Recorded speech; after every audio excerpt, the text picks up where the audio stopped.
All right, it's live. So, hello, welcome to the AureusPressureCast and a very special episode with a guest that everybody knows, Mr. Dave Martel. Although I'm not sure, I don't think that's even his real name, is it? Well, Dave is my real name. Oh, it is. Oh, good. Yeah, Okay. yes, sir. So we can only know so much really about him, considering how much he wants to divulge, how much is real and fabricated. Though I'm sure it's all true, knowing him. But we'll never be certain, will we? But we will present an image of Dave Martel as he seems to us, and how he would like the internet to feel he is, which is probably 100% true, apart from the last name. Like I believe you're. Am I right that you are of Italian extraction, even? Yeah, my father is Pennsylvania German. He's Dutch, and then my mother is Calabria. From her family's from Calabria, some German Italian. Oh, wow. Yeah, yes, sir. Yes, sir. So, and I'm gonna apologize real quick. My voice is. I just got back from Folkish Summer Hollowing out here in PA. It was a big pagan event. So, campfires, pollen, yelling hail, drinking, hooting and hollering. So my voice is a little blown out. You sound exactly the same as you always do. There's not a crazy difference. What do you call it? The pagan hullabaloo, or that was Folkish Summer Hollowing. Hollowing, is that a Norse term? I don't know that one. Yeah, well, it's like a summer festival kind of thing. It's put on by an organization called the Ermin Folk, and it's like the biggest in the. It's the biggest one on the East Coast, and it's a hell of a lot of fun. And this year it was really hot, but it was just wonderful. I went my first time last year after being invited for many years. I finally went, and I love it. I'm going to go every single year. I think I know that guy. I think I used to speak with him on, was it Facebook or one of these, like years ago. I could be wrong. Michael Saginario. That could be it. So he's another Italian. Yeah. doing Northern European religion. He should be a Hellenist, you'd think. But anyways, yeah, that's what I was thinking. That's what I was going to ask, actually. If it's the guy I'm thinking of, he's really into the sort of, was it Saxon? I could be wrong. I could be thinking of somebody else. He would always be talking about weaves, and he would have he'd put together ceremonies where they would burn like little wagons and things. Is this possibly him? Or it could be. Yes, it could be. Yeah, I would think it's just where I'm from, eastern Pennsylvania, central eastern Pennsylvania, and then obviously up and down the I-95 corridor. Everybody is some composite of German, Italian, and Irish. Everybody. So it's like you go to a heathen event, everybody is some sort of mix of that. You go to anywhere, pretty much every white person is that kind of mix. Interesting. Right. This is the people that got out of Pittsburgh when the getting was good. Then yeah. Actually, my family settled. They actually they settled in Philadelphia, and then some of them went sort of west to some of the northwestern, middle of the state counties. I don't want to say which ones because there's only like a few hundred people like still living in them fucking places, so it'd be pretty easy to track me down. But so Philadelphia, that kind of area is kind of where a lot of my family settled when they came over on the boat on my mom's side. My dad's family actually settled here in 1689. They came over in the Palatine migration, like before America was even a thing. It was like Pennsylvania colony, which made up most of the East Coast. It was like all of New York State, Ohio, a lot of the states south of it, New Jersey, Delaware. There's just like a big giant, area. It was a Pennsylvania colony, Pennsylvania meaning Penn's Woods after William Penn. Really? I didn't know any of this. So why is it called Palatine migration? Can I ask? Because that's the region of Germans that came over. They were like German / Alpine ethnic stock, and they came here. Many of them were Lutherans, but overall, Pennsylvania colony was started as like an Anabaptist effort. The guy that started it, William Penn, who was the son of a very influential and very wealthy general of England, this guy was an Englishman. This guy, his son, William Penn, was swayed very, very heavily by a guy named John Fox, who started I believe it was the Quaker movement. It was the Quaker movement he started. So John Fox started the Quaker stuff, and he was pretty much like a cult leader spreading this like revolutionary kind of religion. That the traditionalists, the people that were Anglicans and Catholics and Lutherans didn't really like this religion too much because it was pretty hippy dippy and hokey and kind of gay. So a lot of the Quakers got like chased out of Europe. Can I say gay on here? Is that too edgy? Well, say it. Well, I'm trying to be careful for the YouTube. Let's just say that. So okay, I'm sorry. I'll say you meant gay as in happy. You meant there's yeah. Go ahead. And also, gay as in great. Gay as in excellent. Yeah. So these guys got kicked out, pretty much chased out of England. William Penn was like a disgrace to his father. And he came over and he like went around and like raised a bunch of money from people. He's I'm going to start this big colony. It's going to be a freedom utopia. Because this is where kind of like the beginnings of liberalism come from. It's like Quakerism. Quakers were like the first subversive liberals, right?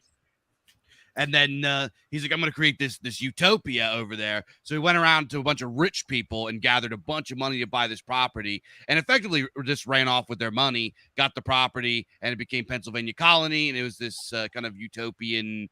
It wasn't utopian, actually. There was like a bunch of natives slaughtering people, and a lot of people died and starved, and it was pretty it was pretty tough living. But then eventually there was he said, this place is open for everybody. Everybody's allowed to. So the Germans came, and the Germans were overwhelmingly Lutheran. A lot of them were Anabaptist, which is the kind of Christian sect that were here. But they came here and they spoke German, and they effectively like sort of took over because the Germans that came here were very fertile, industrious, kind of insular people.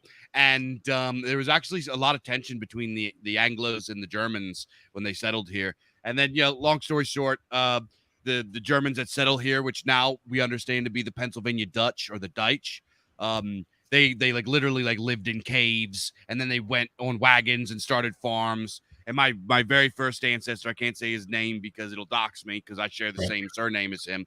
He came here. He had 15 kids. His 15 kids all had 15 kids. And then all those 15 grandkids had 1,500,000 kids. And then now, now my surname is like the German version of Smith in America. And I'm like related to all of them very, very distantly. But yeah, so that's what happened. So your region is the birthplace of Quakerism. Did I get that right? Oh, not the birthplace, but it's in the New World. It's certainly like the stronghold, I guess you could say. They're still very present in Philadelphia and certain other areas. Because even here, there's like certain Quaker areas, even like historic ones from like the 19th century and that. And I've never actually looked into where they originated. I actually assumed they started in England, but if they started in the New World, that's news to me. So that's one of those interesting things that comes and goes back. Well, it did start in England. It's just it got brought over and got big in the New World. Oh, right. Okay. So that's fair enough. But I don't, you say they're the original sort of liberal thing. I don't know. They were sort of. They're very peacenik, obviously, and stuff like that. But they do even now maintain certain traditions that are kind of cool. Like they do like to make their own things, and I admire that they stick by their rules more than other people do. Or they have. Probably not anymore. But like. No. From up to recent history, they were a stickler to their own rules, and they really did stand by them to a certain degree. The Quakers were like the original like subversives. They really believed very deeply in like revolutionary ideology. They believed in radical individualism. It's gotten to the point now, like now there's kind of a split. Like you have the new Quakers, and then you have what are called, like they call themselves the traditional or the conservative Quakers. And the obviously the traditional ones completely reject the new one because the new ones are as paused as you can imagine, like rainbow flags, like the absolute worst, most grotesque stuff you can imagine. But go back in history to every like document that we as like traditional minded people or whatever would consider like subversive in like the colonial America. A Quaker is behind it. Right. There's a lot of cults that sprang up in Europe. And cults that have died out that most people don't know about at all. Like right near to here, there's a Moravian graveyard. You ever hear of Moravians? No. Some kind of Christian sect, and they're buried standing up apparently. And there's a beautiful little unique tiny graveyard not far from my house. You can go and look at them, but they're all in there buried standing up. And nobody seems to know what they were all about or anything. Moravians. Yeah, we got obviously you have, what were they called? The Hutterites. We have the Amish and the Mennonites. We have the Seventh-day Adventists and like the Quakers, and then there's the Shakers, and there's like it got really ridiculous. It got really ridiculous. But some of them are. Go ahead. Yeah, that's a long-standing. Starting new cults is a long-standing tradition, even something. So all of it. Well, I don't know about Aaron so much, but we've all invested certain energy into either outright trying or investigating or becoming part of, I think, and that's natural. I think a new variation, a new deviation of the either the ongoing traditional religion or sort of an older one is just how religion just alters and people change it. And I do. Well, I love the ones. I've been recruited, but you don't make enough of a convincing argument there, Brendan. You're gonna have to work on that. For what? For paganism? For your cult. For my cult, oh yeah, I tried to start an outright cult there at one point, yeah, but then I did it right around the time. I accidentally did it around the time that the Q business was becoming popular, and it was like I even called it like the cult of Z or something, and like it was way. I thought, holy fuck, what am I doing? Like these people are gonna, I'm gonna be tortured by the FBI or something. Yeah, I was actually having a discussion with one of my kinsmen on the way back. We were like saying, like. I really believe this, that people are wired to form cults. Cults have like always been a thing, Yeah. Even a lot of like these modern secular people, the progressives or whatever, they totally form cults. It's just cults aren't as religious as they once were. We have e-celeb cults. There's cults around personalities that have to do with politics, straight up political cults. There's just people form cults. It's just the way that it is. I don't know. Even if they're not trying to be religious, they form cults. Like I was this example. The wife was telling me some guy started a fitness club thing for like a jogging or something, and it became so popular, and people became to worship, and in that kind of Tony Robbins kind of way, where they make it like a shaman guru figure out of some guy, some jagoff starting a yoga club or something, right? But it forms a cult, and it does all the same shit. Like the women start sleeping with him. There's scandal. But he's got control over their minds, like almost completely, kind of thing. Everything is a cult. Like every little club almost is a kind of cult.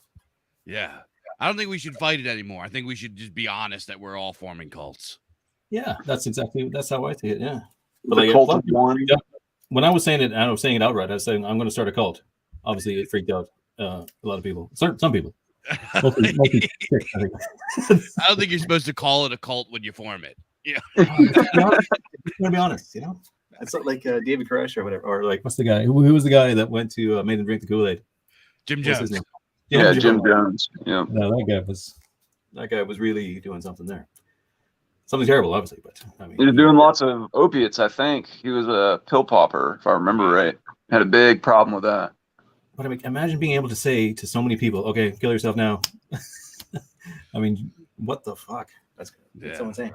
I don't think they knew that they were being, poisoned. Well, they did. I think you can listen. I've heard the audio of them. Have you never listened to it? Yeah. I haven't listened to the audio, but I read something recently where I don't think most of them knew.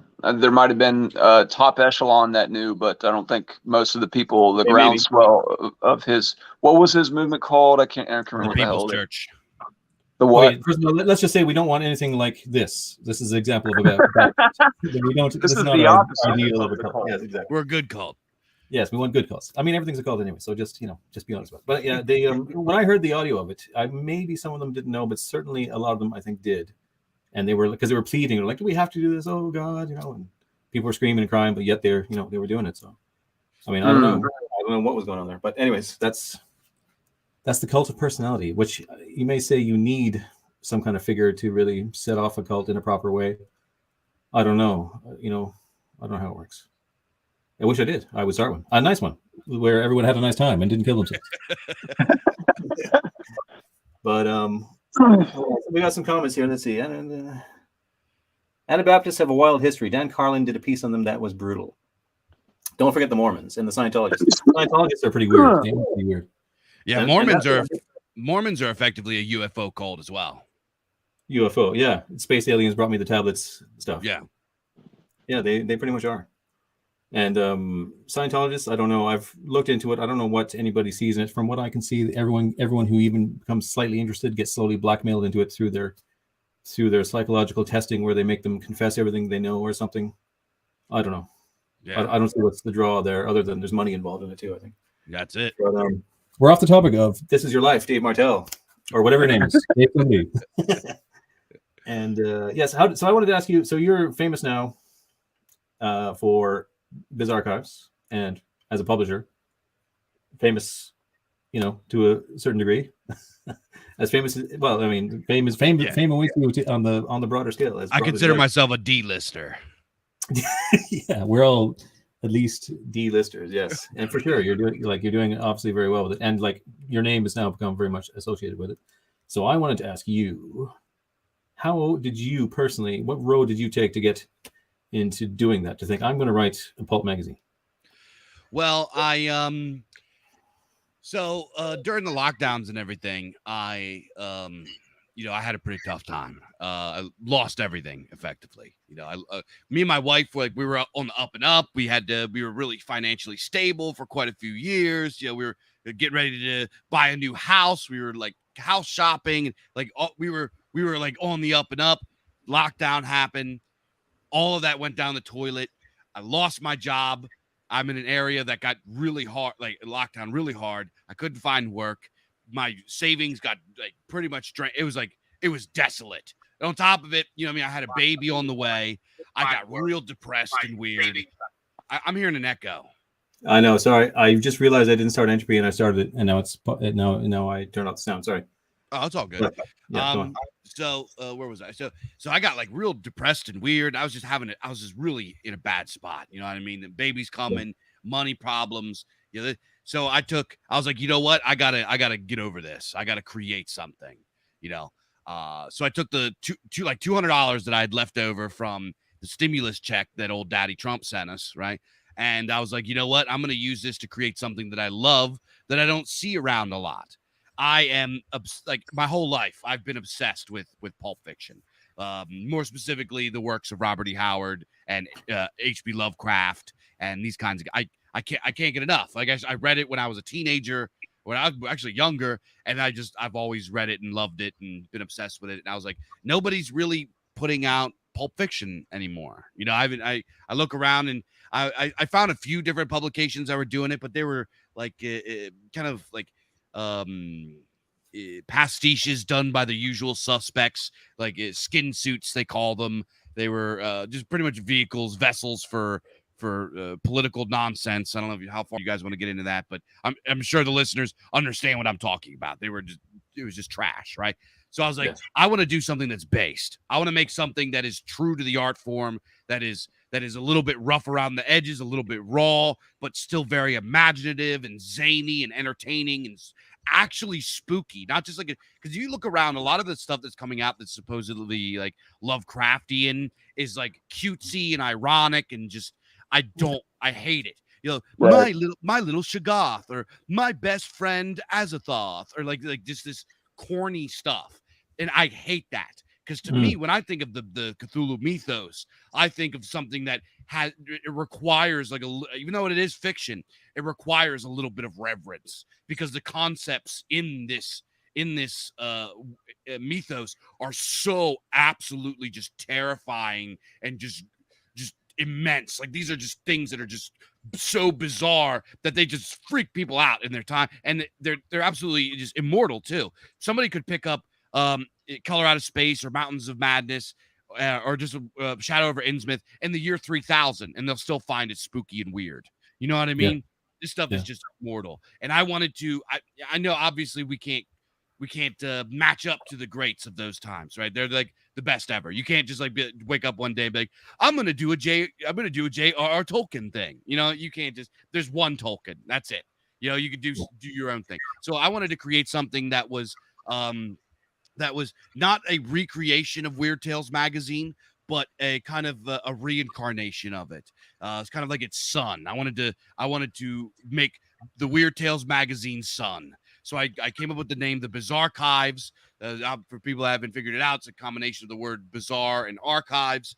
and I wanted to give it some cool branding, catchy stuff, because that's what old pulp was really about. It was cheap, it was affordable, it was imaginative, it was in your face, it was sensational, but it was also very had a lot of salability. Right? Well, that's what they say about Weird Tales, is that, and the old copies are like almost completely disintegrated because it was printed on the cheapest paper. Like even for back then, it was like just the flimsiest, cheapest little publication going. And it's exactly. Like it's considered now more classic than all, maybe not, but virtually all the other expensive publications of its time. But I just wanted to say to you, when you're saying about say comparison to Weird Tales, like we talk about Lovecraft and Howard and people like that, but they were just one of many authors in those magazines. If you go back and read them, there's a lot of authors that, are fairly mediocre and not that great. So just by trying to be an editor, publisher of something like Weird Tales, you don't know what will come up eventually, right? You could be exactly. You could eventually be responsible for somebody like that coming around. Yeah, there's a lot of other greats too. Everybody knows Lovecraft and Howard, but Clark Ashton Smith, Donald Wandre, you have there's just so many great authors that came out of that publication. And then if you look around, you Amazing Stories, you had Argosy, you had startling stories, you had you just had so many of these that birthed both the greatest writers of the time, and then also the most forgettable writers of the time. And I loved it. I have reprints of Weird Tales, and I adore these like kind of shitty stories. They're not good, but there's like something. I don't know. I just like them. I like it. I know. That's like me and Aaron were talking on our last one of these about Ed Wood movies and stuff like that. Like there's a joy in the shitty thing, even just when someone's trying hard in a certain way, and you can enjoy their imagination and their spirit, or I don't know what it is, but there's joy in the shitty stuff as well. Yes, exactly.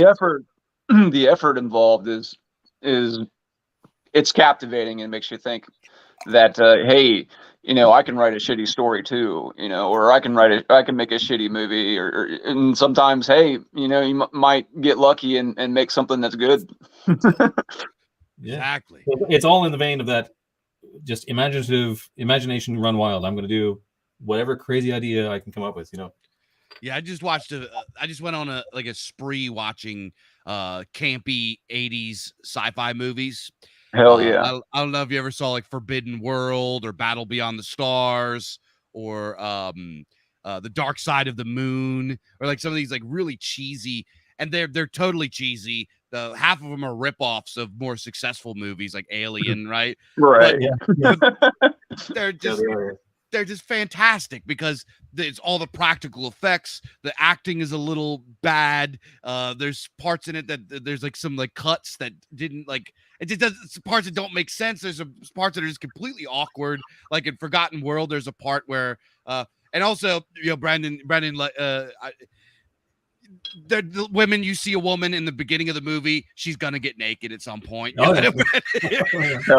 You got the 80s tits always, right?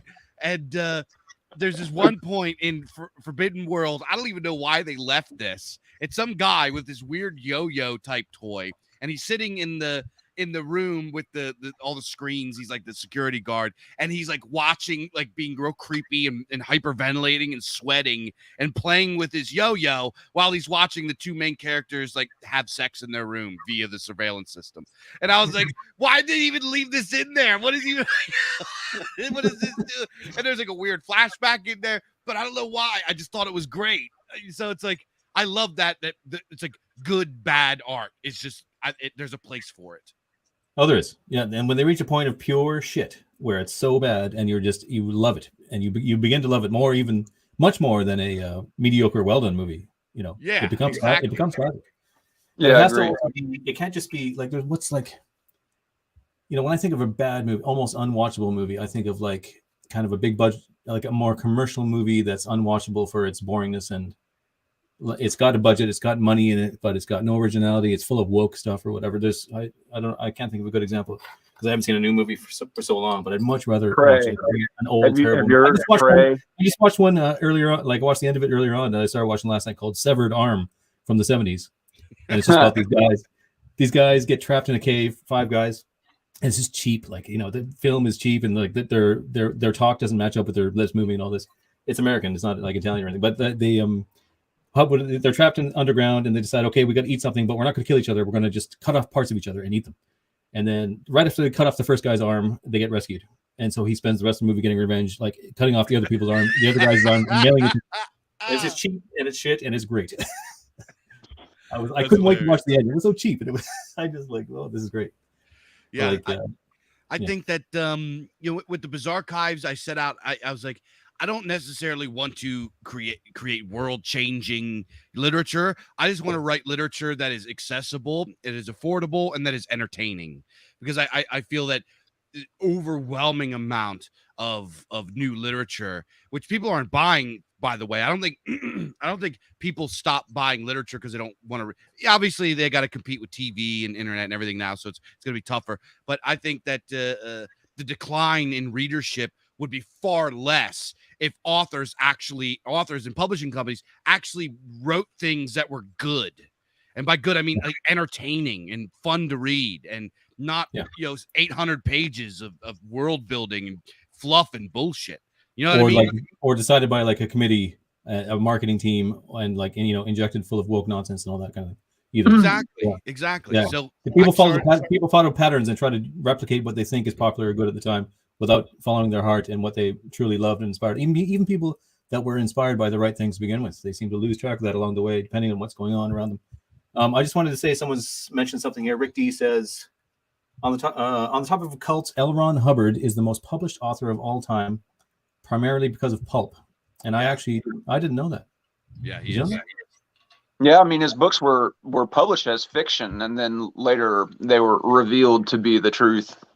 Well, Hubbard, actually, I have quite a few Hubbard works. He's actually a very good writer, and he was an extremely prolific writer. This guy has you could fill a library with everything that he wrote. And he started with nothing. He wasn't like a wealthy guy. He just like wrote with such fervor and productivity that he just led the head of the pack, and then became a weird cult leader with all the money that he made. But this guy was writing.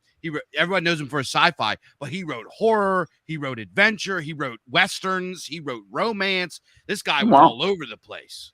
Yeah, I seem to remember seeing his paperback Western A's. I remember that now that you mention it. Yeah.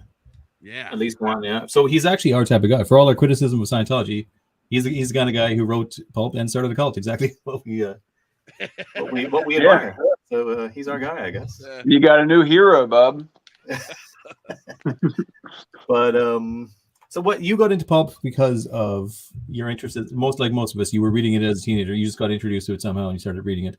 Yeah, like probably a friend gave you. Like back then, I'm older than you guys, I think, but I just remember those kind of paperbacks were everywhere back then. You'd see them at airports or in convenience stores. There'd be like a fantasy sci-fi paperback there with an awesome cover.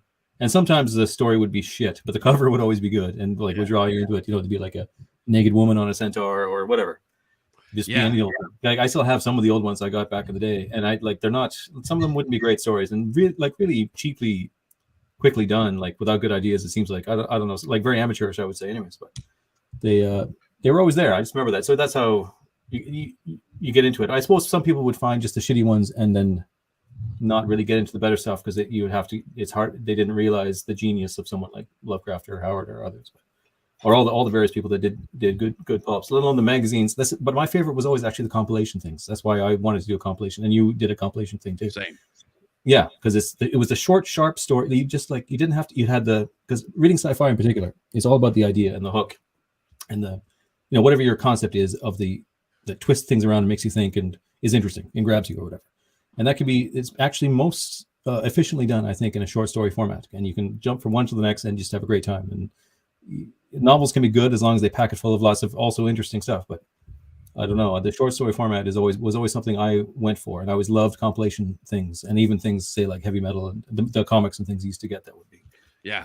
From one thing to the next. You'd have one crazy story, another crazy story, and you would love it. I was actually about to bring up, I loved the heavy metal magazine. There's one that was kind of similar. It's called Epic Magazine. I love the old horror comics like Tales from the Crypt and Eerie and Creepy. These were just so cool. There's like a little bit of time when I was a kid, I got into like superheroes or whatever. But when I think of comics, right, to me, comics are the horror comics. You know what I mean? And a lot of these early comics were written by guys that were in the pulp scene, right? So it was you're thinking of like EC and Creepy and that, is it? Or yeah. So I really love that kind of stuff. That was a huge influence on me for the Biz Archives. Heavy Metal magazine was just brilliant. It was just genius. And here's the thing with it. Another thing is I wasn't really up on a lot of the new stuff that kids were into. Because where I grew up, it was a little bit rural. So we didn't, I grew up in the 90s. So we didn't, this was kind of before the internet. So I would go to the flea market or whatever used bookstore, and I would find books that were generally older. You know what I mean?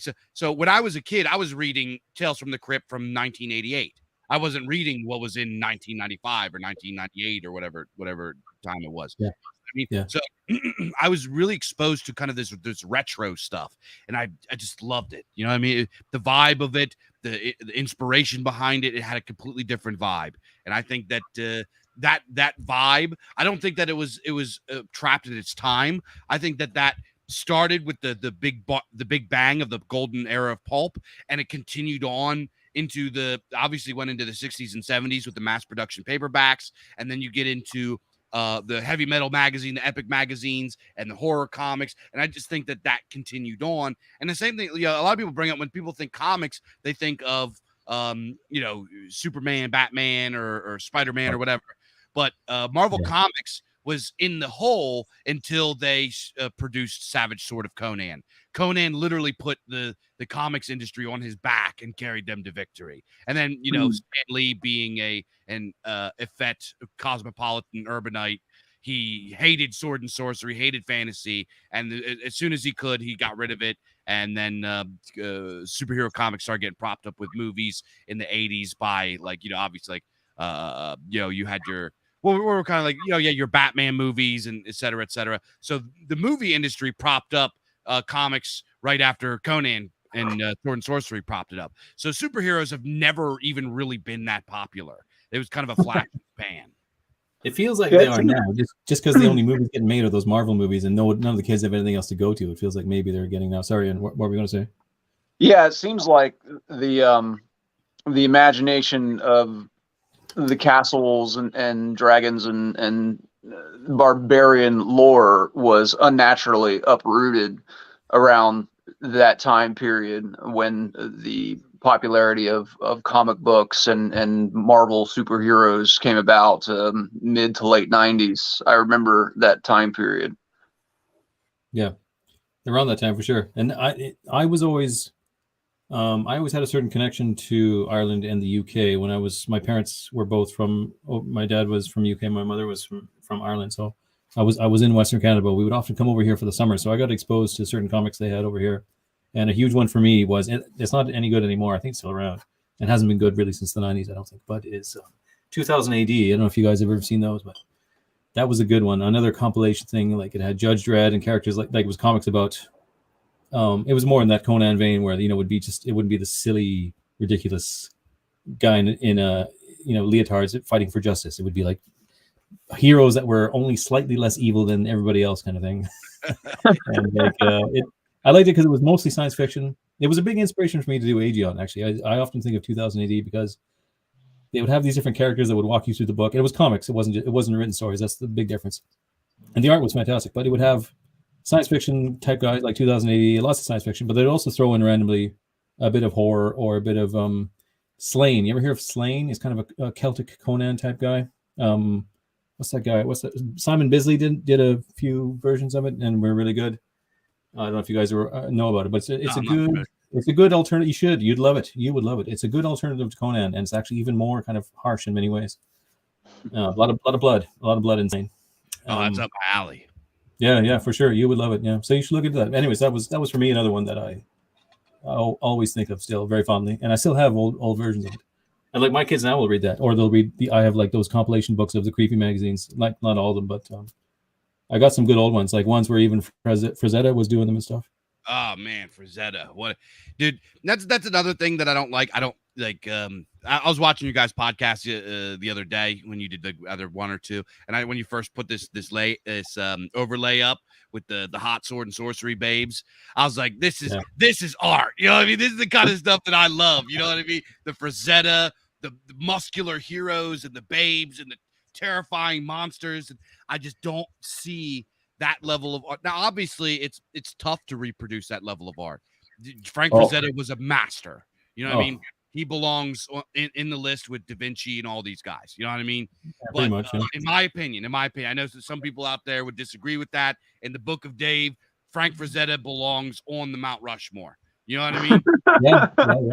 I'd agree. But the art now, it's like they're not even trying. How is it that these companies have these millions of dollars and they're not finding the greatest, most exceptional artists to create these pieces of these like masterpieces? You know what I mean? Well, it's just, I don't know.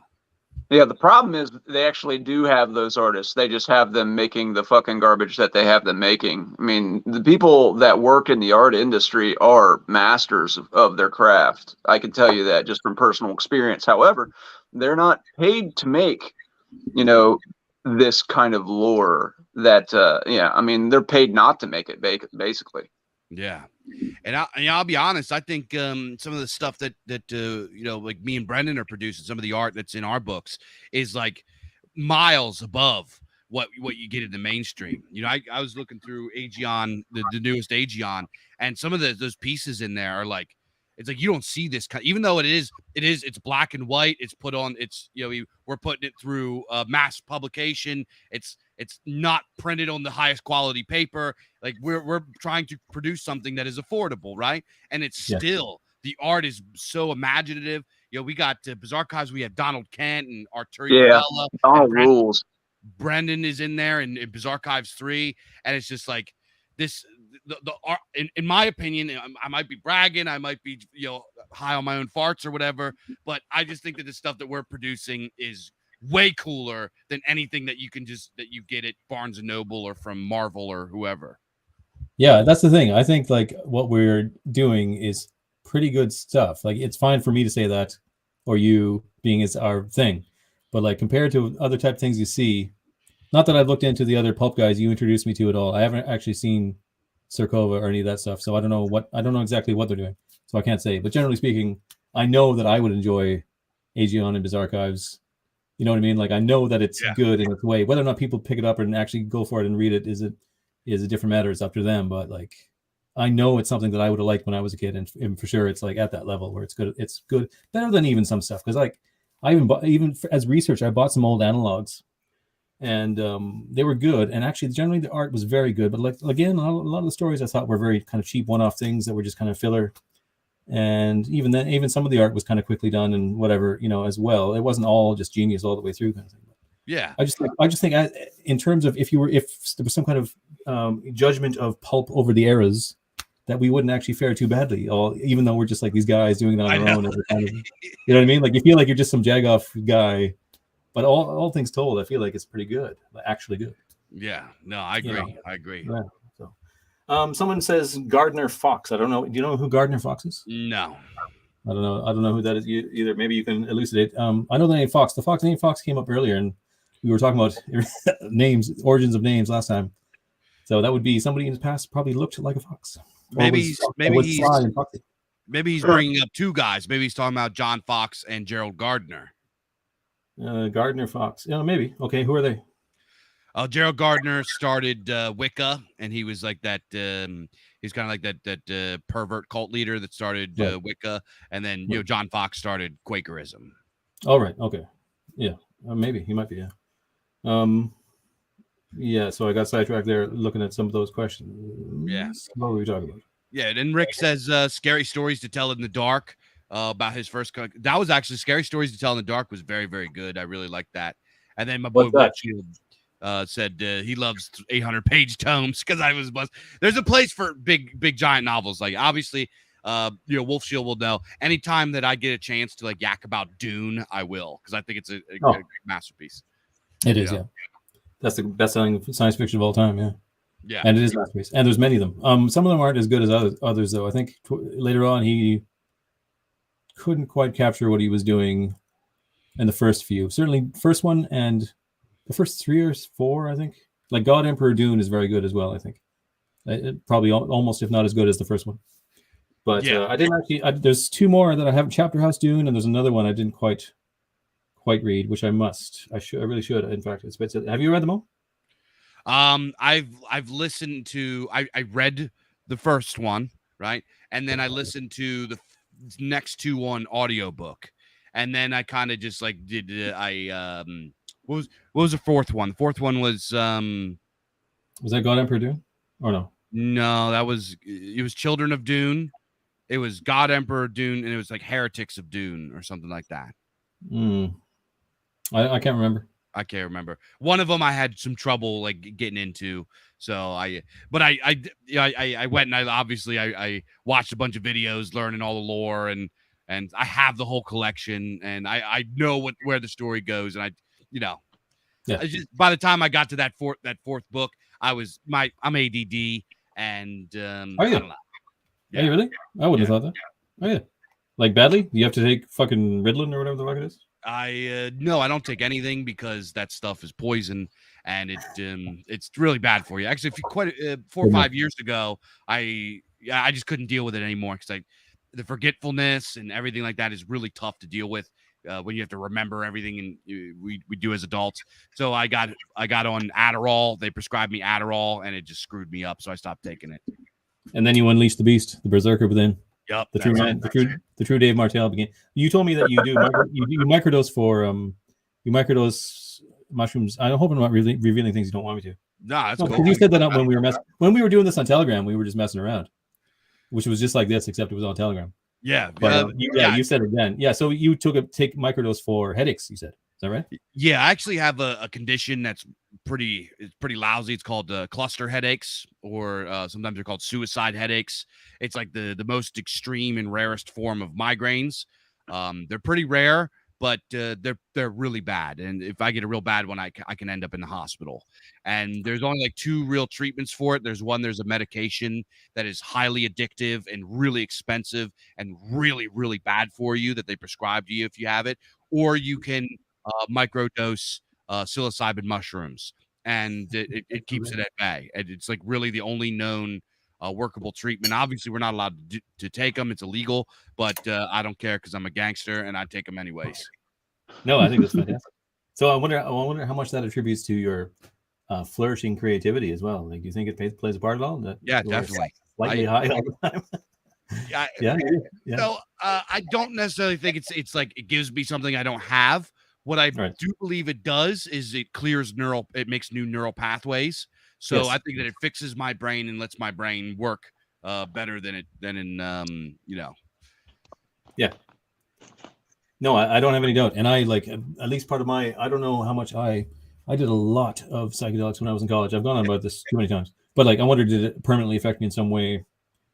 When, like, I'm always whining that I can't understand normal people. But usually I translate it as, I don't understand liberal people or whatever, but there's a lot of things I feel like I'm not on their wavelengths in certain regards. And I wonder, is it that I did do so many psychedelics that I went into some permanent zone that is similar to what you're experiencing? Maybe, I don't know. That's just a weird personal egotistical theory, perhaps. No, but, I think psychedelics are when used properly, and obviously you get these like hippie goofballs that take 10 heads of acid every single weekend or whatever, and it fries them out. Poison's in the dose is what they say. But I really am a strong advocate for psychedelics, at least for spiritual use or for medicinal use. So yeah, me too. Me too. It's dangerous. It can be dangerous for sure, but I do recommend it overall. In a mild sense, I guess. Whatever. Even though I didn't do it in a mild sense myself, but even then, I don't regret it. Nothing about it do I regret, let's say. And, it comes with good and bad. So that Gardner Fox guy, he says Gardner Fox was a pulp guy. Cathar the Barbarian, who did a lot of DC comic stuff later on, created many of the iconic characters like the Flash. So I wouldn't know about DC comics.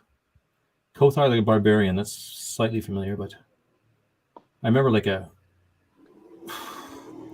some other type of barbarian. I don't think it was Cathar. Do you know what he's talking about? Yeah, it's a comic book character. There's also what was his name? Thongar, something like that. There's a pulp character called Thongar. There's like a ton of Conan ripoffs. Like after Conan, after the like revitalization of Conan in like the late 60s and 70s, there was just a million barbarian comics, and then cartoons was off the charts, right? There were so many barbarian cartoons. Obviously, everybody's familiar with He-Man, right? There was one in DC, I remember, a Conan ripoff. What was it called? The Warlock. Did you ever see that? He had like a silver little goatee. Yeah. And like a helmet with wings. Yep. It was probably like that too, wasn't it? But like it was okay. It wasn't as good as Conan, but no. I think he would slip through dimensions or something and it'd be like, oh. It was kind of cool because it would be futuristic and fantasy stuff. And I just remember seeing it anyways. Overall, that would be it. It was called The Warlock, I think. Yeah. Well, the comics always had these these personifications of these different ways to construe the mythos from an actual mythos. With Conan, it's hearkening to the warrior spirit, the Viking Age, and paganism, obviously. And so, yeah, that's the reason why these particular characters had to be, forced forward so that there was no tie to any kind of place or people. That's generally my opinion of them. Well, for me, it was like there was like at that time, up until the woke takeover, let's say, there was a very common type of story that involved a hero guy who just didn't take any shit from anybody. Yeah, right. It was like it was not just Conan; it was like the Doc Savage type character or whatever. Even James Bond originally was really Punisher, or even like Dirty Harry. Any of them. It was just like a guy. He wasn't necessarily that good. He just did not take any shit from anybody who messed with him. He would anybody. And so, as you said earlier about the character not being a good guy, but just not as evil as the main antagonist. That's one way to cut it. Yeah. Well, this is a throwback to kind of the primordial heroic archetype. The idea of the all good, apple pie, flat top, all American Superman type of Mary Sue character is it's a failure of storytelling. It's not even a true hero. It's a failure of storytelling. If you go back to the ancient times and you read Beowulf, you read King Arthur, you read obviously the Odyssey, Odysseus is not really, he has very little in common with Superman. He's lustful, he's cruel at times, he does things that are pretty selfish because he's sort of this Nietzschean, Ubermensch type character where he is of higher birth. He is of noble lineage. He is a lot of times a lot of these characters are said to have ancestry with the gods. They have divine ancestry. They're true heroes. They're true supermen, right? And they operate with a different morality than people below them do. So they do whatever they want. And sometimes whatever they want is cruel. Sometimes it's lustful. And Conan is very much in this vein. A lot of the characters that we're talking about, you talk about Dirty Harry, even though he's a very modern version of this, he's in this vein. He's kind of guy that if rules get in the way, he'll break them. He's there for what he wants to do. Judge Dredd is in this vein. You know what I mean? Yeah. Superman is not. Superman is a flash in the pan, fake. Nothing there. There's no backbone. Right. Nothing. No. The motivation of primordial heroes is fame and glory and women and gold. And they would have a strict code. Like even Dirty Harry would have a kind of strict moral code as well. But it was like it was very deeply chivalrous. Let's say it was kind of like it was an honor code, and it was more human. Yeah, exactly. Yeah, it was more human and just realistic and human, and it wasn't just like this fairy tale Disney shit. Even James Bond, like I said, he's a good example too. Really, he was just like, he would do whatever it takes, but he would kill people and even just like laugh about it. But it was, he was following a code, and it was just different. It's almost hard to even. This is really something I should really think about actually, and like try to elucidate to myself, and maybe to write something about it or something. But yeah. So the Mary Sue is a subversion, in my opinion, is a subversion of the heroic archetype. You mentioned James Bond. James Bond, he had his rules, he had his thing, he had his mission, he had his thing to do, but he would also pipe down babes whenever he wanted. He also liked to have some drinks whenever he wanted. He liked to party a little bit. If somebody got in his way, he would blast them. You know what I mean? He was like, he was a gangster. The guy was a badass. Rick D mentions Mad Max as another example. That's another good example. Yeah. Perfect example. But like that, it adds that realism to show them as like having their own personal human interest as well. It's real, and it shows them. I don't know. There's something there that's hard. That's hard to. It's a change that happened in the world that's hard to. I know why it happened, but I don't know what it was exactly that was lost, or how we reclaim it exactly. We'd have to understand it and think about it a little bit. But like, yeah, it's more. It's something like he can do what he wants. I don't know. There is a moral code there, but it's like it's a deeply buried thing that's natural. He's following natural law in a way, I think. He's following natural law, not a man-made universalist construct of law, which is what Superman follows. And also, if you want to go deeper, the subversions of like Superman is the best example. First of all, he was a complete plagiarism of Doc Savage, but he didn't have any of the cool elements of Doc Savage, right? Doc Savage lived at the top of the Empire State Building. He was rich as fuck. He had all kinds of babes. He would go like beat up headhunting natives and take their gold and use it to fund science experiments. And he was like a purebred. He was tall and handsome, the man of bronze, super genius, master of every martial art on the planet. He was just like awesome guy. Superman hides his identity, which is the biggest subversion of Superman and the superhero archetype, is that the true hero is of noble birth, of noble lineage. He is somebody has a name that brings fame, right? He's the kind of guy that could walk into anywhere and people cheer, right? Superman hides his identity, which is something that is very, very subversive when you're looking at the deconstruction of the heroic archetype. Yes, agreed. Completely. Yeah, the Doc Savage guy. And there's actually a good throwback to that, a movie that is good that they tried to do. I don't think it did that well, and they were meant to make a whole series out of it. You've probably seen it. What's it called?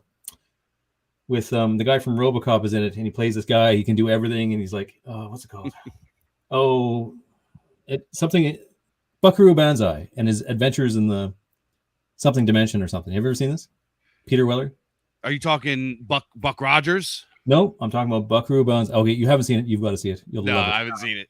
It's an 80s movie, and he's kind of like this Doc Savage type character, but like they're kind of making a joke out of it, but it's still like respectfully.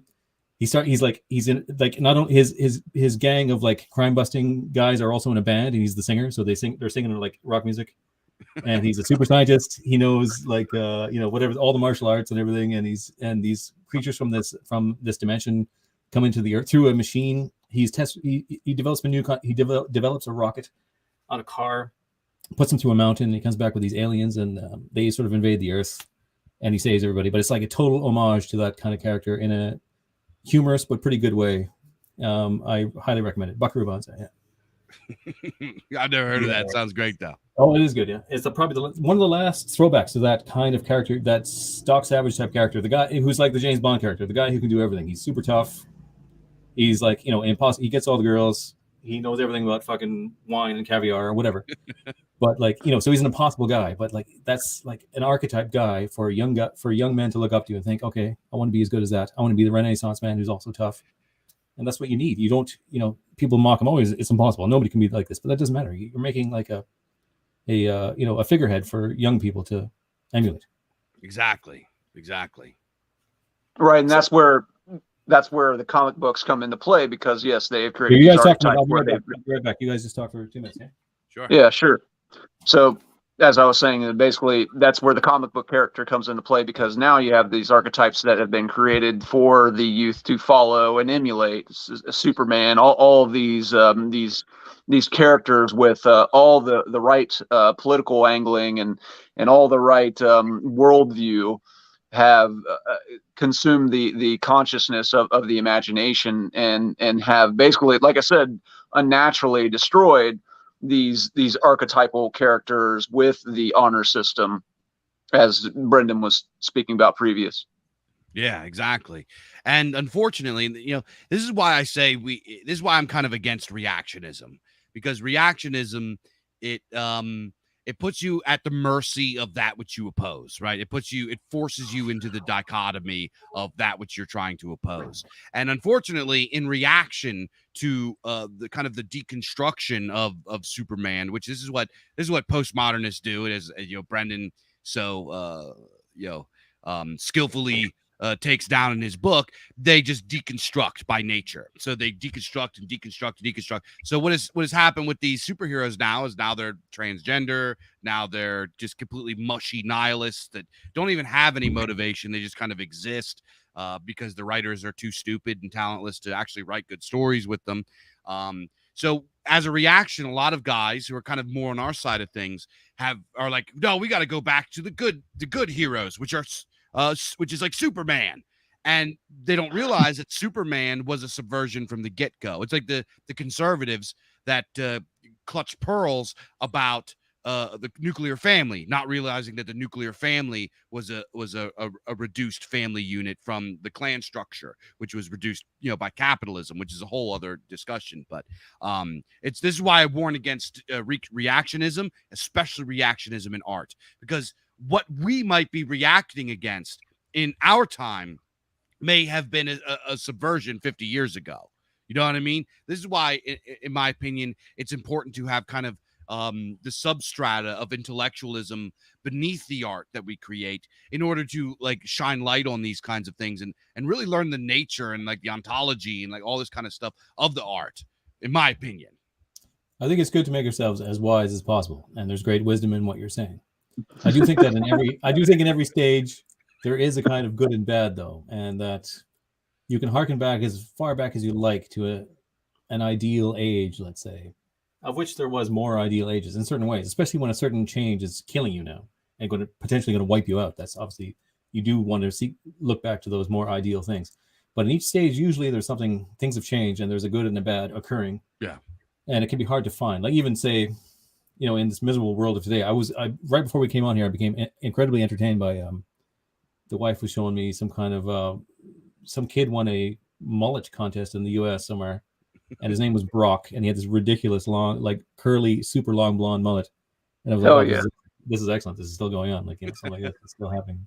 Oh yeah, mullets have made a comeback here as of recent. It's good to see. There's like some rocker spirit still come through. Real white pill. Yeah. Yeah, it's a real white pill. Yeah. This kid even did something. He said something. He had said something ridiculous, like I almost got arrested for having too much party in the back. Hell yeah, yeah. So there's always there's still, and you can see still like good things happening. It's not like in a way right now we're on a bit of a downward trajectory. Things are heading we happen to be in a stage that's heading towards a big shakeup and either some kind of oblivion or incredible change or something. So there's an overall kind of downward thing, but through each stage looking backwards, like you can say, like say you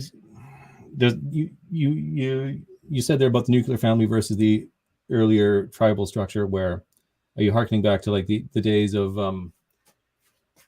paterfamilias, basically, right? Where the man was in charge of immediately all his household and everything around him. Yeah. That is more of the Dirty Harry kind of way to have things. And back in that, you're looking at things changing, say, to go back to that in a way that might be natural and fine. Like this, when I make my arguments of say, I shouldn't say now on YouTube. Hold on, I have to guard what I say here. I have made I won't say that either.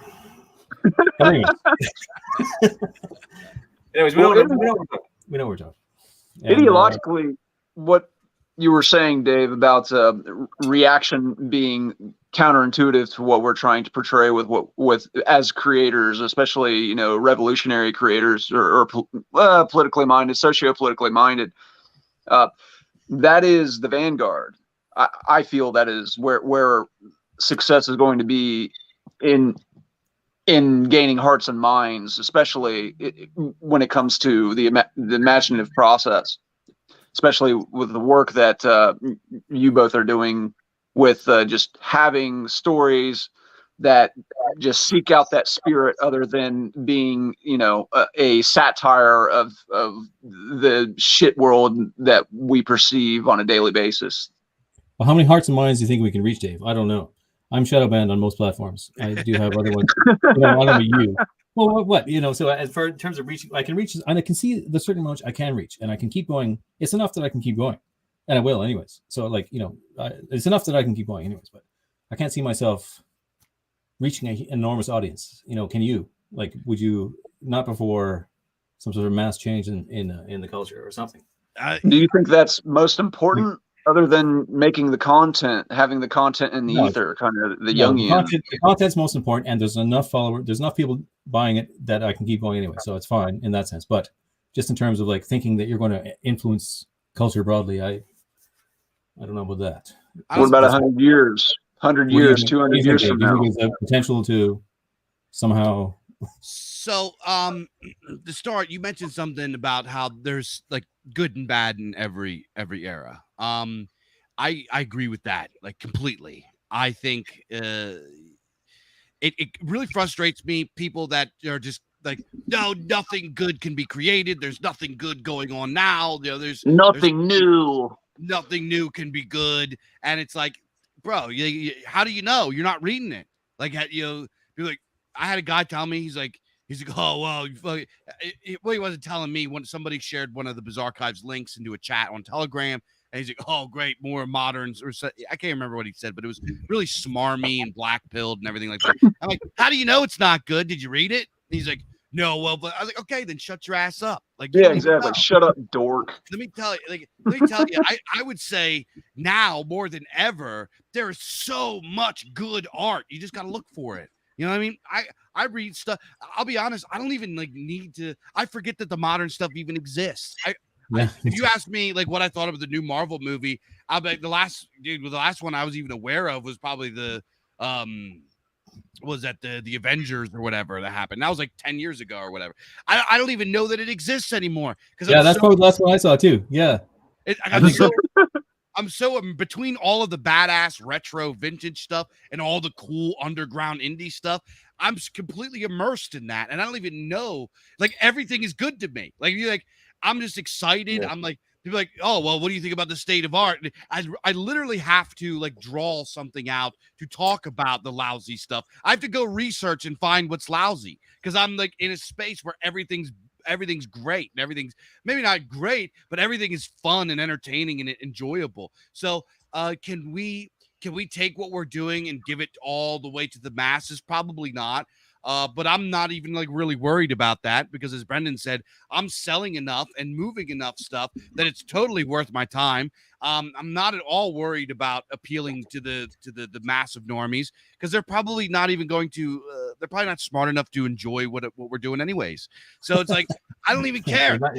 I want to hit enough people that it's profitable and that it's still fun doing, and I'm not willing to compromise the vision that I have in order to make more money.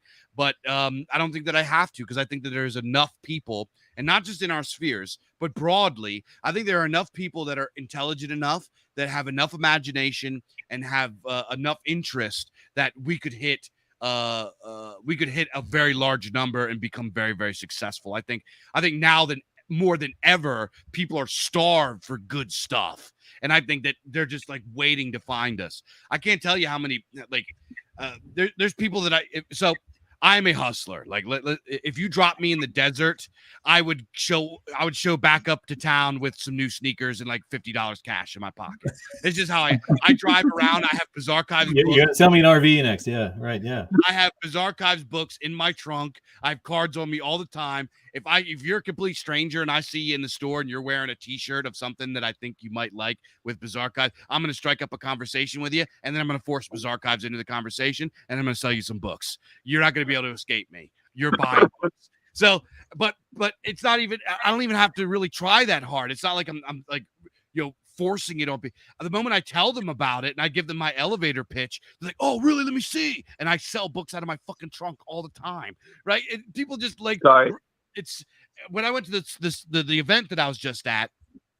First of all, Brennan's right. I'm very associated with the Biz Archives now, and that's like, it's an honor, and it's so much fun that this thing I've created has become attached to my name. And a lot of guys came up, at that event is like the niche that I hit. So there's a lot of people there that are already familiar with me, watch my shows, know about this stuff, and every single guy, I brought a whole box of books to try to sell. I sold 3 books because everybody I talked to that was familiar with Biz Archives already had my fucking books. I had no new books to sell them. So it's like we have enough people out here to sell it to, and I'm not even worried about hitting critical mass. I am just worried about making cool art that fits my vision, fits our vision, lifting up new authors, and just like making good art.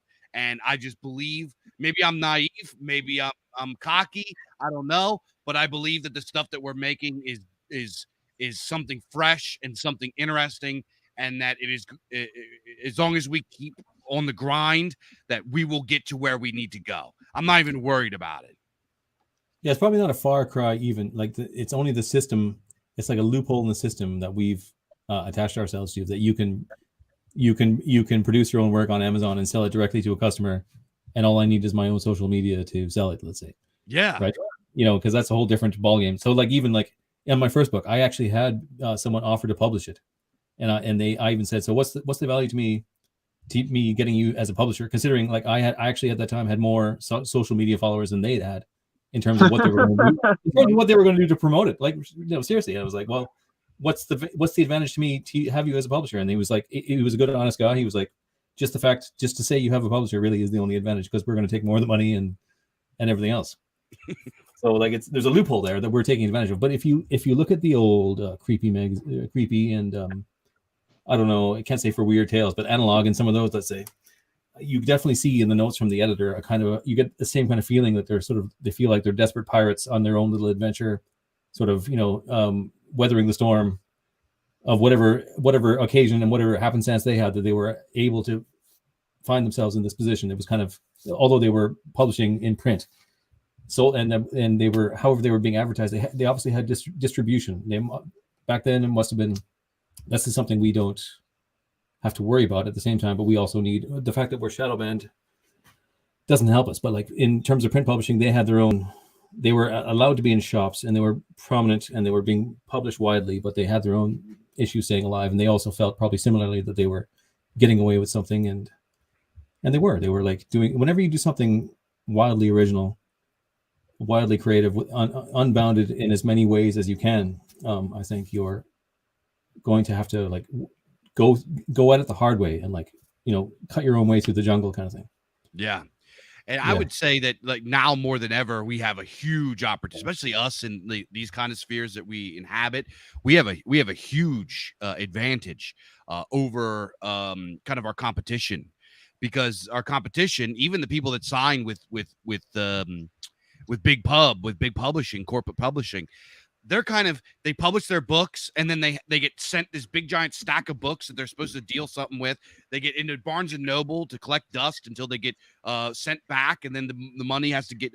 They're not making any money. Big publishing is collapsing. The movie industry is collapsing. These big. Well, I think they're artificially pumped up a little bit, right? Exactly, by BlackRock with the ESG scores. They're effectively just like these big giant welfare queens that are just cranking out crap, and nobody is buying it. Nobody's like literally what's going on now is these theaters, these like corporate chain theaters, are panicking because they're collapsing, and the independent theaters are starting to make money again because they're playing old movies. They're literally, I just read there's this one theater, Missouri somewhere, that just like for the first time in years got was like completely packed because they replayed E.T. They put E.T. up, and people came in droves to come see E.T. in theaters. You know what I mean? Yeah. They're suffering and dying playing these pieces of Marvel crap that nobody wants to see, or whatever garbage they're putting out. They play E.T. that people have seen 1,000 times, and they're going to come to theaters. People like theater. This is a perfect time. We could send guys into theaters to go work there, open up our own theaters, buy some of these defunct theaters, and play retro movies and indies, and we'll be smashing out, I don't know, like flagship cinema, whatever, like I don't know, Hollywood cinema, whatever these like. You can make a good movie out of any short story out of Biz Archives or Aegon, and a better movie than you would exactly get from Hollywood or whatever. People would pay money to see it. They would, yeah. They would, yeah. Hey, you put the money up, man. I'll put a bill to direct. Hit me up. Well, speaking of money, we got a $5 donation here. So Rick D says, commercial media also suffers from content fatigue. Consume product. Get excited for the next product. Yeah, exactly. Content fatigue. It's too. And I think people really appreciate the kind of stuff that we're doing, Brendan, because it has like a rawness to it, right? It's imperfect. It's kind of like it's grassroots. It has this like working class vibe to it. It has like, it appeals to Joe Schmo that feels like he's picking up something that real people made. It wasn't cranked out by some it's not this over polished piece of crap. It is something that is raw, that is real, that is authentic, and that is very human. And I think people are very starved for that in kind of hyper modernity that we live in now, where everybody is just trapped in the hyper reality. Everything is perfect, everything is airbrushed, everything is photoshopped, nothing is raw, right? It doesn't have that heavy metal punk rock vibe. You know what I mean? Yeah. I think people really appreciate that kind of stuff. But what I was saying before, now is a perfect time. We have the biggest opportunity in decades to really storm the gates and breach the walls and like go in and be the barbarians at the gates with our awesome underground art. It's our time. I think that we are in the Iron Age. You know what I mean? Well, it's very optimistic, and maybe Or we're going to do it either way, and we're going to do our own thing, right? Yeah. We are each of us our own sort of Dirty Harry kind of character. We're going to do it our way, whatever. Vicky says, he says Northman was the last thing I went to see, and that was actually Northman. I didn't go to see it, but I got my hands on it, and that was. What did you think of that? I thought it was actually pretty good. There was some questionable values in it, a little bit, but overall, it was one of those kind of ones that slips through the cracks. I think the director kind of made something good, almost despite himself, considering I didn't really like his other movies. Right. What did you think of that? I had some, being a Germanic heathen, I had a few theological disagreements with it.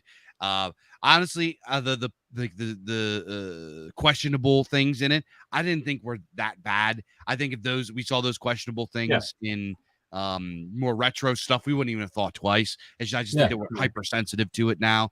Like there's one point where there's like a girl that like rides past on a horse, and she's like, gather, like yelling and getting everybody, and she was like in the movie for like 3 seconds, and like that was the worst thing I remember seeing is that there's like a fertility scene.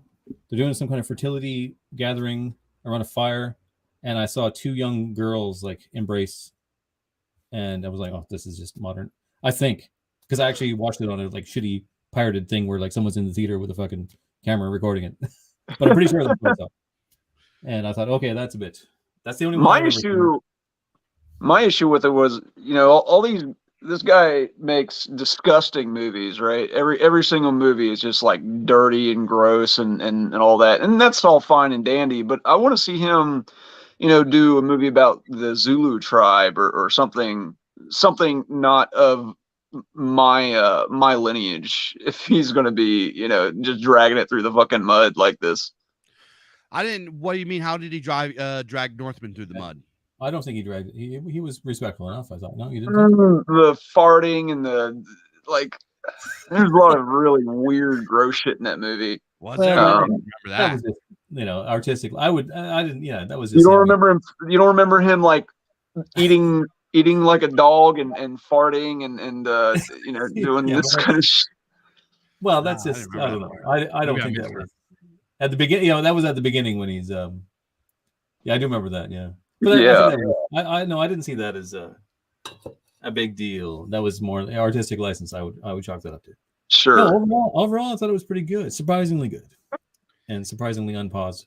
Like I said, that was my one of my main. I mentioned my main complaint. Also, what was my other complaint? What was my other complaint? I don't remember. It doesn't matter. But overall, pretty good. Surprisingly good. But these things slip through the cracks. They surprise you. There's always outliers and everything. And always, even an outlier can lead to a whole new thing and change things around. Like in the mind of, it shows again that in the mind of normal people or totally average people, perhaps like the director, they're not fully aware of what is happening, how things are, or the reasons why they are. And they're still sort of living the way people were 10, 20 years ago in their minds, that they don't have a full awareness of what the limitations that are already imposed on them. and these things slip through the cracks, and that can also potentially awaken other normal type people. Maybe. I mean, Sure. I don't know, but I mean, I overall, The Northman was pretty good. I thought, yeah, it was one of the last new movies I could be bothered to see, and I thought it was not bad. I really like the ending. I thought they really captured the kind of Norse tragedy. It's not even really a tragedy. A lot of the sagas and a lot of the stories of the Norse end that way. The hero dies, and usually some sort of tragic, catastrophic fashion, and some heroic fashion where him and his rival both die at the same. That was a very well captured Norse tragic ending, and I felt that it was very, very they're naked, sword fighting in a volcano. They both die at the end. Like, whoa! I just remember the other part. I didn't like. It was when his mother came to him near the end, and they sort of fought to the death, and she like offered to just like start sleeping with him or something. Remember that was weird. That was just kind of like unnecessary, and kind of trying to make them look more barbaric or something. I felt, or something. Something about when they killed the virgin, that was fucking much too. I mean, they killed the virgin for the funeral pyre. That was bizarre. Well, that's factual stuff. That is human sacrifice. Is it? Yeah. Oh yeah. Mm. That the slaves were killed. It seems that happened a lot in all of civilizations, as far as I know.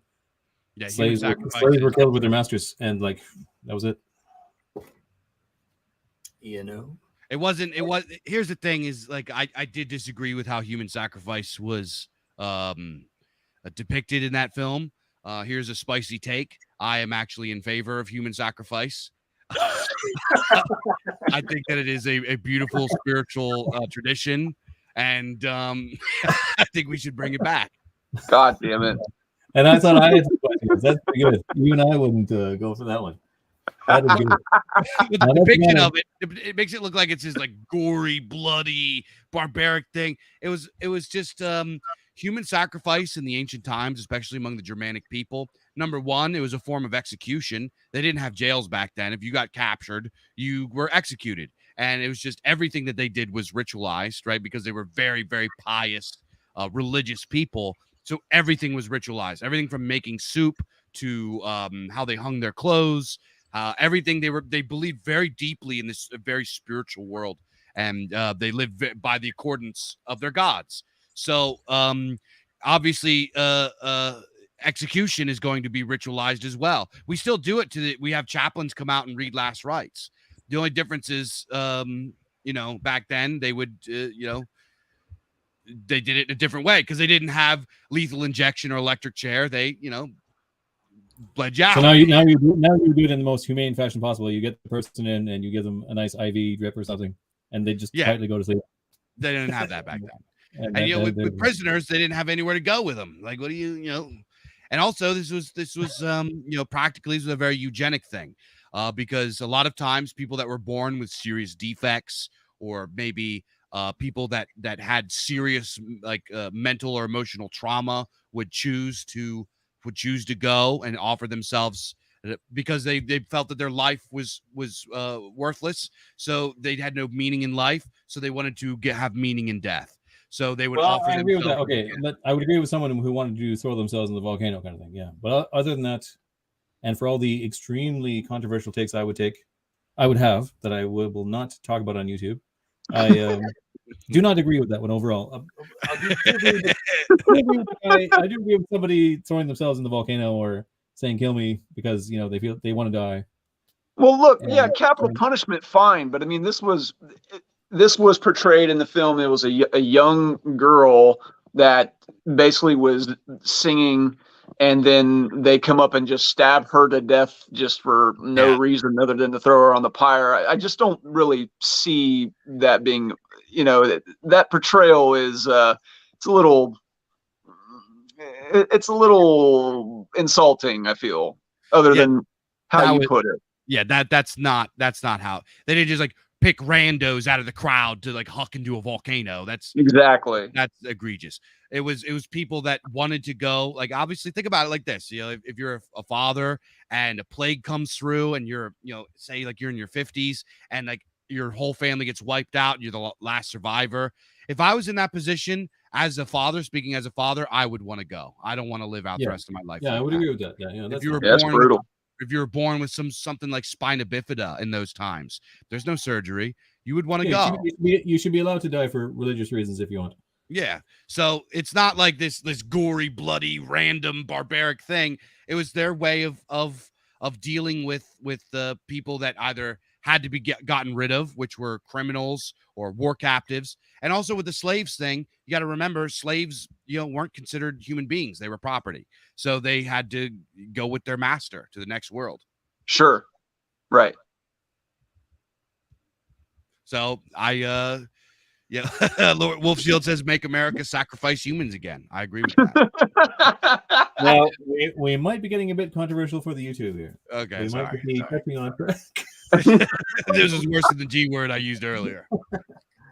I'm not sure, but it's a very interesting topic, worthy of its own discussion, certainly. Perhaps, I have to have this conversation around a fire sometime. And, yes, with pigeons. Well, sorry for taking the show off the rails and advocating for human sacrifice. No. We certainly got to the heart of Dave Martel, at least as he's presented on the internet. Dave Martel is, shall we figure?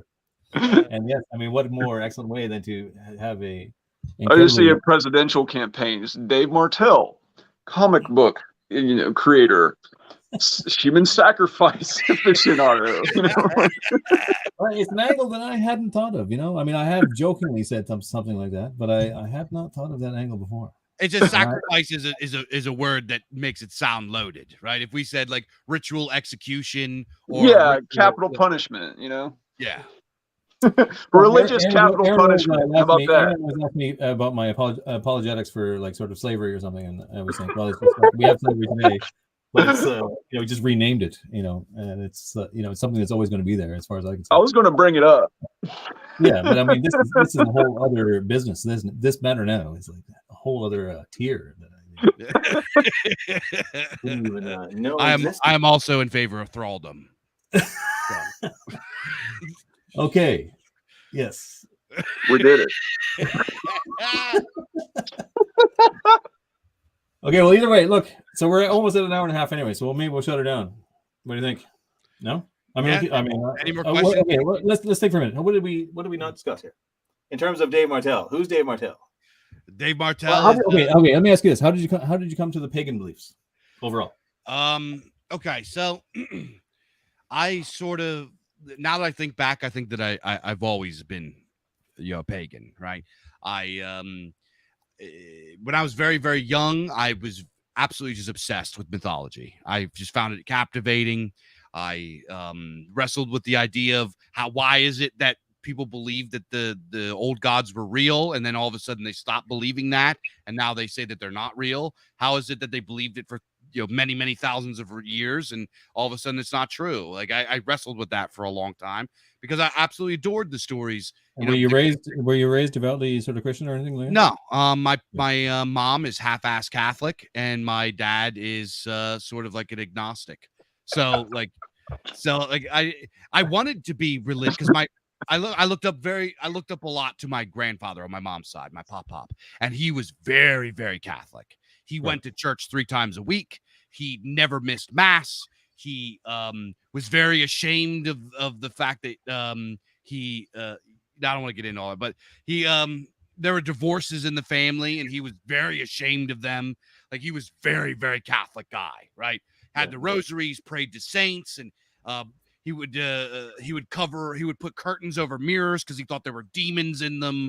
He was like really a superstitious Catholic guy. And I looked up to that, and I thought that was a better way of life than, even as a little kid. Obviously I didn't have the language to articulate this, but I remember thinking my pop's way of life of believing that the world is mystical and magical, and there are things that are metaphysical to be feared. There are things that are beyond this world was better than what my parents did, because my parents kind of like they were kind of my mom is, you know, I love my mom, but she's Catholic in like name only. She only gives lip service to it. She doesn't pray. She doesn't like go to church. She does nothing. Right.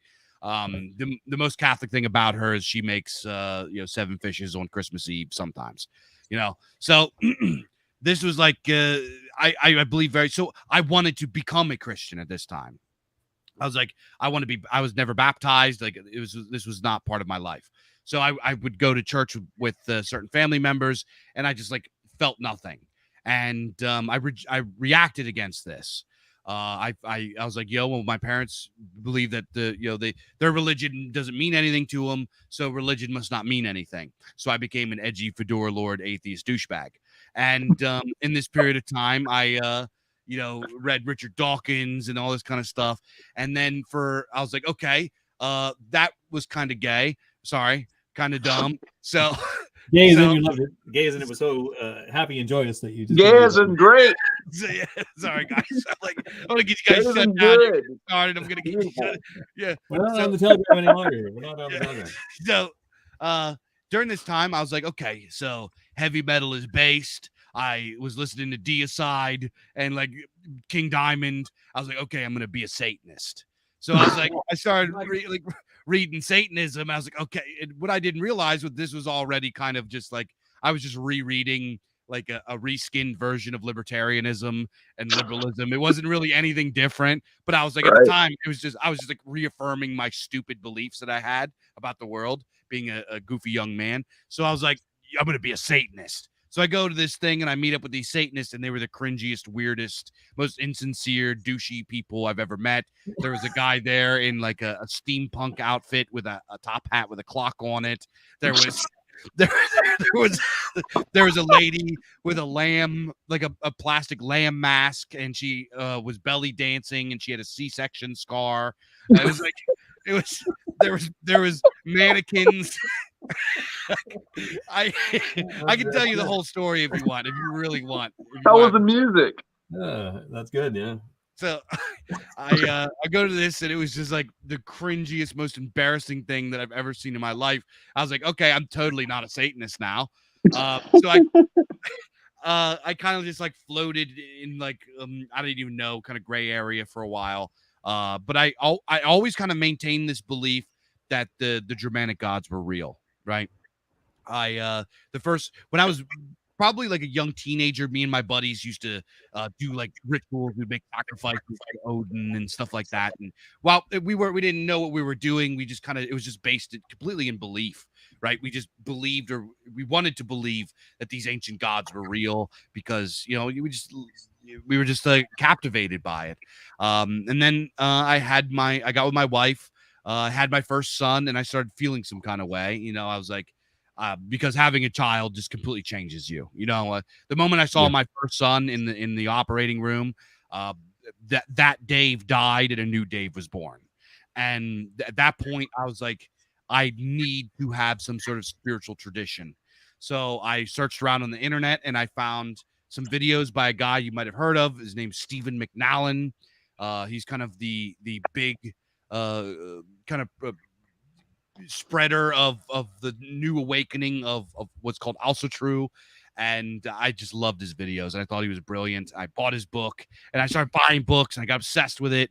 And I started a Kindred here, and it's still going, and it's just become part of my life. And I'm now at a period of time that my base level worldview is so heathen that modernists and people that are not heathen is like alien to me. Like just now, I just admitted to you guys that I think human sacrifice is cool, and I didn't like I don't even like consider that to be weird, right? But to normal people, you say that's weird to them. So I'm so heathen now that I that's how I view the world. So that's how I got into it, and yeah, it's part of who I am. Okay. Well, I guess that explains it for sure. And I don't. What? Yeah, go on. Yeah, I've read that book, the European Faith by Stephen McNallen. Very good. Yeah. Yep. I haven't actually read it. Yeah, Stephen McNallen. Yeah. Yeah. He is a good guy. All right. Yeah, for sure. Yeah, And I understand the process of your journey. I also had like a bit of an annoying atheist phase. Got into that when it was like I think we all did, right? You did too, did you? Yeah. Oh, of course. I mean, there's a certain truth to that as well. That sort of dispels the sort of, if you grow up with it, maybe. So Dave didn't grow up with religion. I sort of did. You know, I did not. It does dispel certain notions about religion that are sort of childishly hopeful, and you're reaching for it out of reasons of fear or something, instead of like more genuine belief, which comes about through, I would say, like philosophy and stuff like that. But it works the same way as the Frankfurt School, teachings. The criticisms work as they have a great dissemination and no solution. Yeah, but the end result is the same. Is that you realize we are living through a constant miracle of some kind, of great moving energy that is possibly unending. I don't know. And, good and bad, and it fluxes and flows in all kinds of ways. It's kind of it's unabashedly here. You can't, to be fully atheist is to deny existence itself in some ways. Yeah. And you cannot deny it, the fact that we're here talking about it. Yeah, it's not even a real like position. It is kind of the decay of position. Like it is the final culmination of a decadent, degenerated society. Atheism is not legitimate. No, definitely not. And okay, so that's, as far as the whole point of this was to elucidate the character of Dave Martel and how he came about, and we did understand more about how you came about to becoming Mr. Pulp, Mr. Horror Pulp. So I would also see, you said something about fear. We do horror pulps, and actually quite a few of our writers are Catholics. And we don't do all horror pulps. Obviously, we have fantasy and sci-fi and stuff in there. And I also have to say we do have a lot of heathens in there, but the Biz Archives is not necessarily a heathen publication. That's just me, right? It is a publication for pulp. And while I encourage spirituality being a motivation for creativity of any kind, I believe that it is necessary, in my opinion. It's not like you have to be a heathen to enter. You don't have to be a heathen to read, or a Christian to read, or whatever. You could be whoever, right? But when it comes to fear, I believe that the best horror is written by people that do have fear of metaphysical evil or metaphysical chaos, right? Fear of God. All wisdom comes from fear of God, as they say. When I write a story and I put in a really bizarre or terrifying creature, at least I try to, that's coming from a real place of fear. That's, I really do fear chaos, right? I really do fear the metaphysical things out there that aim to hurt me or corrupt me. Catholics, when they write, like, for example, our one writer, Cypress Walter, who's also our lead editor, he is a very devout Catholic guy. And when you read his Gothic horror, he writes about these vampires and demons, and they really come to life, and they're really freaky when he writes about them, because he's writing from a place of very real fear, right? He really believes and fears these types of, maybe not vampires specifically, but metaphysical evil, certainly. And this is the same thing if you want to write heroic adventure tales. The best heroic adventure tales are written by people that go on and have real life adventures, right? This idea of the author being all locked up, and now great stories have come from people like that. But I think what separates pulp from a lot of standard fiction is that pulp is based on experience and real places and authenticity. And that's why it's so exciting and so entertaining. And pulp writers tend to be these types of sorts that have real life experiences and transpose it into their art. Yeah, it reminds me of, I was talking recently with this guy, Gerard Murphy. He's this Irish YouTuber guy. Is he still on YouTube? I don't know. He's a good guy though. I met him recently, and we were talking about how we were at we were actually at a pagan event, and then we started talking about how what did I say to him? I was talking about how in America, even the Catholics are somehow very Protestant and like ranting about Jesus and stuff. Where like say like an Irish Catholic, or I imagine an Italian Catholic, is more like very pagan, really, in a way. It's all just about the ritual. You observe it as a matter of identity and stuff, but nobody sits around like doing prayer circles and ranting about Jesus and stuff. Like, it just doesn't happen. You know what I mean? Yeah, I know exactly. It's a whole totally different kettle of fish. And like, it's a whole different approach to religion, really fundamentally, in a lot of, and it's much more. You can be a kind of Catholic in that old school sense, and sort of they already are fairly quasi-pagan. It's just they have, they do have some of the other universalism and the different scriptures and things, but like overall, it's an in-between thing. But it was funny because I was mentioning, like, I was thinking of certain recently famous internet Catholics in America, and they just seem very Protestant. You still see the kind of like the proselytizing kind of praise Jesus kind of stuff, which you do not see over here. It's strange. I grew up, obviously my mom's family is Italian. They're Italian Catholic. They're very old world style of Italian Catholic. And I remember the stereotype of Catholics were that they were like insincere. They were party people. They were, pagan effectively. This is the criticism that Protestants wield towards Catholics, is that they are pagans because they have all these saints and idols and heroes and all this kind of stuff. And I remember if you went to one of my family's events, that you have this big giant, whether it's Italian families have millions of funerals because everybody has a million kids, right? So there's just like funerals all the time, weddings all the time. You have these big, giant, elaborate ceremonies, and then afterwards, everybody gets drunk and eats and gets into fights, and it's just like this big, elaborate kind of like Mardi Gras kind of thing. And I thought that was cool. So I don't really see that in a lot of kind of like the modern versions of Catholicism that you're talking about. That like passion and that very human element that went into it. And speaking of, I'm sorry if I'm taking this all over time, but we're kind of going off of fiction and everything like that. That's true. We are, but okay, finish it and we'll take it back. We'll do a part 2 or something sometime. Yeah, anytime. Yeah, anytime we can sort it out. Yeah, no, that's true. That's all very, very true. Yeah, and it's just funny old business how religion is in different places and this and that, and how we have to deal with ourselves, especially like three guys who are even went into a atheist phase and sort of trying to see their way out of it, and we all took maybe slightly different approaches, but it has nothing, as you said, to do with Dave Martel's life and fiction. Oh no, it has to do with your life. It has very much to do with your life. But I think we got to the bottom, as much to the bottom of Mr. Dave Martel as we can today. And yes, go out and buy the Biz Archives. Buy it at once. If I have any sway as any commercial power, as I say, just do it. It'll be fine. Trying to find a damn camera. There it is. By the way, I'm using my shitty camera, my potato camera, on purpose because I feel it fits in better with the whole theme of the sort of it works good. Cheap ass barbarian. Aesthetic. Exactly. Yeah, it's all on purpose. Yeah. So thanks, Dave. That was good. That was great, and I hope people know a bit more about you. Warts and all, let's say. And buy the Biz Archives and support the new upcoming fiction, the new wave of art that's happening secretly while you were sleeping and you don't know about it. That gives an air of eroticism to it. You want to say anything yourself? You want to say anything yourself before I turn? No, just thanks guys for having me on. I love coming on and talking with you guys, Brendan. I'm a big fan of all your work.